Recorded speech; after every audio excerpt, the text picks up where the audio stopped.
और जो जी 2024 तक आगे बढ़े, ये हम लोगों को देखना है। जी जी जी। मैं बिलाल साहब आपके पास आता हूँ। अब मेरे पास कुछ सूचनाएं आई थी जो मैं शेयर करना चाहूंगा कि बैंगलोर के अंदर बहुत बड़ी संख्या में हमारे भाई बहन काम करते हैं जो नॉर्थ ईस्ट से आते हैं, मणिपुर से, मिजोरम से और बाकी स्टेट से, बहुत भारी संख्या में। और कई बार उनके खिलाफ वहां पे कुछ प्रदर्शन भी होते हैं, रोष भी होता है। तो बहुत बड़ी संख्या में है वो, मतलब लाख से भी ऊपर काम करते हैं। उनके अंदर बड़ी नाराजगी थी कि मणिपुर जलता रहा और प्रधानमंत्री प्रचार में रहे, एक बार अपील नहीं की कि हम शांति स्थापित कर लीजिए वहां पे, कुछ नहीं किया। तो इनके लिए वहां चुनाव प्रचार करना, रोड शो निकालना ज्यादा जरूरी था, ना कि मणिपुर जलता रहा। भारत का एक राज्य जल रहा था, हजारों लोग बेघर हो गए, करोड़ों करोड़ों की प्रॉपर्टी जलकर राख हो गई, लेकिन इन्होंने एक शब्द नहीं कहा कि आप शांति रखिए, मैं वहां पर आता हूं, चुनाव प्रचार छोड़कर आता हूं। नहीं, ना ये गए और ना ही आपके सो कॉल्ड शाह साहब वहां गए। तो ये उनके अंदर रंज रहा कि वो हमको अपना ही नहीं समझते हैं। ये उनके अंदर एक दर्द जागा है।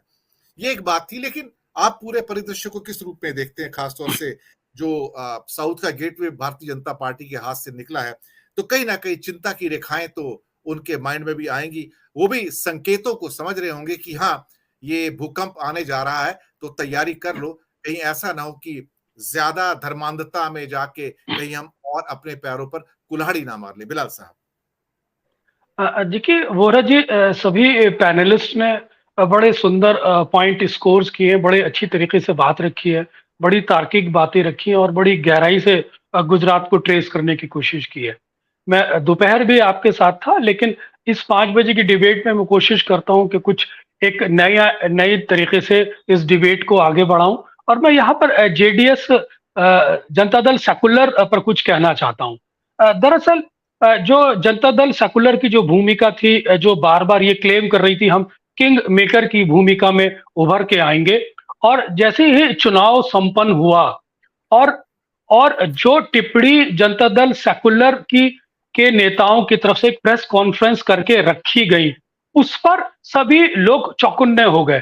क्योंकि पोस्ट पोल अलायंस की जो भूमिका थी, जो जनता दल सेकुलर और कांग्रेस के बीच में देखी जा रही थी, अगर जनता दल सेकुलर उतना सीट्स ले आता और कांग्रेस की सीटें उतनी नहीं आ पाती, ताकि दोनों के कॉम्बिनेशन से सरकार बनती, तो उस प्रोस्पेक्टिव को एक बड़ी चिंता की दृष्टिकोण से देखा जा रहा था।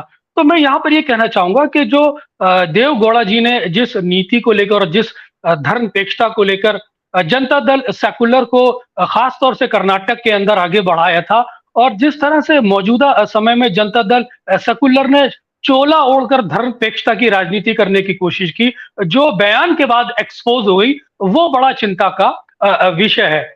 और ये बताता है कि क्षेत्रीय दल किस तरह से अपने लाभ के लिए, सरकार बनाने के लिए किसी भी खेमे में जा सकते हैं। कुमार स्वामी की भूमिका को लेकर भी संदेश काफी व्यक्त किया जा रहा था, और कांग्रेस इस चीज को महसूस कर रही थी कि कहीं ना कहीं ग्लव्स इन हैंड है भारतीय जनता पार्टी के साथ।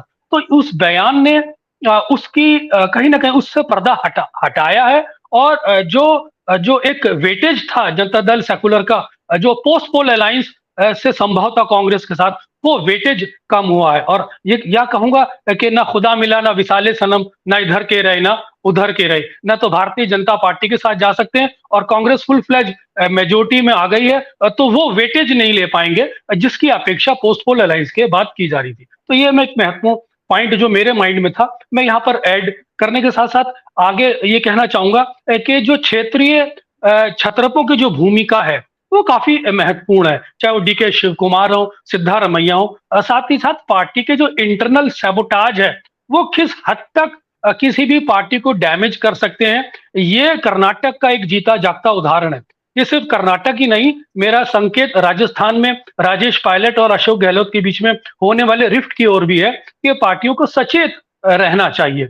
साथ ही साथ धर्म की राजनीति की बात चल रही थी, तो धर्म की राजनीति के संबंध में ये कहना चाहूंगा कि हाल ही फिलहाल में आपने देखा होगा सुप्रीम कोर्ट ने बहुत ही डीप ऑब्जर्वेशन के साथ ये कहा था कि जो भी सांप्रदायिक भाषणबाजी करेगा चुनाव के अंदर, उनसे संबंधित सीधे सीधे एफआईआर दर्ज की जाए, और अगर कोई ऐसा नहीं करता है तो ये अवमानना की परिधि में माना जाएगा।